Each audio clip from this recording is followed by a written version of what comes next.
hard to explain Shirley. She had an X factor that made her almost licensed to steal. But listening to her story for so many years, I realised Shirley Pitts was a very creative person. And crime not only didn't make her exactly happy, but even the audacity of her scams didn't use up her boundless creativity. To make a design point, I think Shirley's four-line carrier bag, in its simplicity, is far more creative, even if that's an account of the dark side of creativity, than the retrofitted security systems it subverted. The point I'm making is that those systems cost millions. Shirley could have used her creativity not for crime, but to be anything she wanted. Certainly a designer, not least because she frequently drew clothing, faces, shapes. Often she redesigned the clothes she stole because she believed they weren't quite right or good enough for her clients' needs. She dressed people who bought clothes from her and who wanted to look like her, like she was, she was like she was delivering a fashion shoot if you listen to her.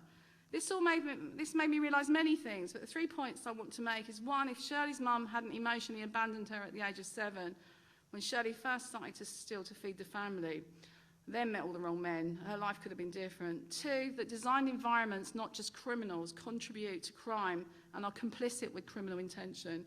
And 3, and this one's more shocking, that designers and criminals have a lot in common, more than I ever realised. These are some of the things that I think designers and criminals have in common. They're entrepreneurs, opportunists, they use provisional, strange, sideways thinking, they're flexible, they translate ideas and skills, they're risk inclined, and they're quite inspiring for crime in its audacity designed for its wow factor. And you know what, it doesn't end there.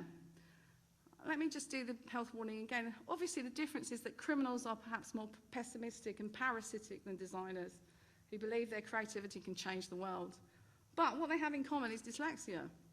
Actually, some arguments suggest that 60% of art and design students are dyslexic. Similar accounts of dyslexia in prison from many countries. And guess what? Entrepreneurs are more likely to be dyslexic. I rest my case.